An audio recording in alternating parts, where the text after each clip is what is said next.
हरे कृष्णा साथियों, मैं आपका दोस्त जितेंद्र सागर, अंक ज्योतिष, face reading, tarot card expert और एनालिसिस अपने इस चैनल में आप सभी लोगों का हार्दिक अभिनंदन और वंदन करता हूं दोस्तों। और माँ वो सुप्रीम पावर है जो पूरे ब्रह्मांड को ऊर्जा देती है, विनय करती है, अपने बच्चे के लिए प्रार्थना करती है। तो माँ अपने बच्चों के लिए विनय प्रार्थना खुद भी करती है। इसी तरीके से ये माँ की जो शक्ति है वो अनंत है। ऊर्जाओं के भंडार में माँ अपने बच्चों को ऊर्जाएं प्रदान करती है। एक जगजननी है, एक जन्म देने वाली माँ है। तो दोस्तों, आज माता रानी का अष्टम स्वरूप, और क्योंकि अष्टमी लगेगी 11:57 के बाद, फिर भी कुछ लोग आज अष्टमी मना रहे हैं। नवमी की अगर मैं बात करूं तो कल पूरे दिन अष्टमी रहेगी और फिर परसों 10:57 तक नवमी रहेगी। बाकी 12 तारीख और 13 तारीख का दशहरा है, लेकिन दशहरा जो कैलेंडर है हमारा उसमें 12 तारीख का है। तो आप दशहरा मनाइए, माता रानी को मनाइए। दूसरा, आज इस क्रम में मैं आपको ये मैया रानी के 9 दिन चल रहे हैं।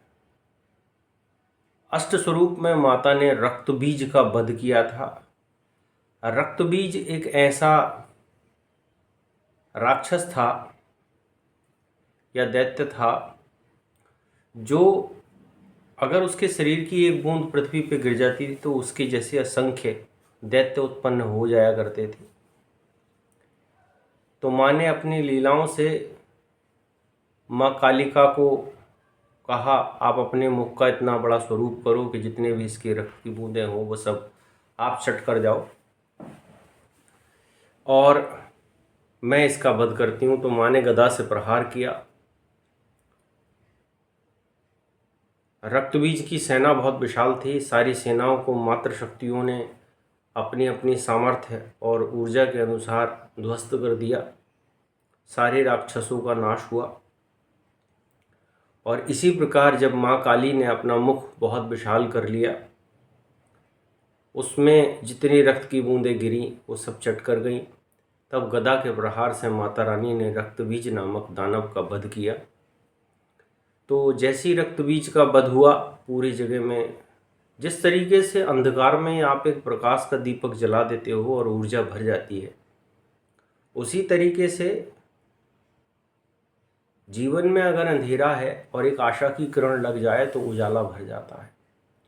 तो आप अपनी आशाएं मत खोइए, निराश मत होइए, हमेशा सकारात्मक रहिए। जब भी आपके पास विपरीत परिस्थिति आए, क्योंकि जीवन में भगवान के साथ अगर अच्छी और बुरी परिस्थिति आई है तो हम तो मानव हैं, तो जब भी आपके जीवन में विषम परिस्थिति आए, धैर्य रखिए, स्वयं का अवलोकन कीजिए और जिस भी इष्ट में आपकी आराधना है उनका ध्यान कीजिए। बाकी ज्योतिषीय सलाह के साथ आप अपने जीवन में आई हुई समस्याओं को दूर कर सकते हैं।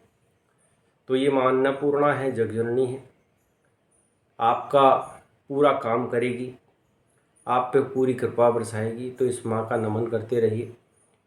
और मैंने मंत्र आपको दिया हुआ है, मंत्र का जाप करते रहिए। मंत्र पुनः एक बार आपके सामने प्रस्तुत किए देता हूँ। ओम दुम दुर्गाय नमः। ओम दुम दुर्गाय नमः। इस मंत्र का आप जितना अधिक जाप करोगे, माँ उतनी आपसे प्रसन्न होगी। लाल चीज़ें माँ को भेंट कीजिए, लाल चुनरी, लाल तिलक, जो आपको अच्छा लगे वो आप लाल चीज़ें माँ को भेंट कीजिए। माँ बड़ी प्रसन्न होती है लाल चीज़ों से। और माँ लालिमामय है, कांति से युक्त है। तो माँ वो कांति अपने उन भक्तों में भी ज़रूर भरती है जो माँ का सुमिरण करते हैं, ध्यान करते हैं। तो उस माँ जगजननी के चरणों में प्रणाम। और दोस्तों, इन 9 दिनों में जो भी आप क्रम कर रहे हैं उसमें एक बार अगर संभव हो तो मंदिर जाइए। क्योंकि कारण क्या है कि घर की ऊर्जा और मंदिर की ऊर्जा में बहुत अंतर होता है। मंदिर इसलिए जाना होता है क्योंकि वहाँ नियमित तौर से सारी चीज़ें होती हैं। तो मंदिर की ऊर्जा को ग्रहण कीजिए। जैसे ही वो ऊर्जा आपके अंदर प्रवेश करेगी, आपके मन को शांति मिलेगी। और आपको एक आस और जग जाएगी अपने इष्ट के प्रति। तो आप मंदिर जाइए, अपनी विनय प्रार्थना कीजिए और माँ के चरणों में प्रणाम करके आइए। इन्हीं शुभकामनाओं के साथ अगली वीडियो में फिर प्रस्तुत होऊंगा, और पोस्ट अच्छी लगे तो शेयर कीजिए। ठीक है, जय माता रानी।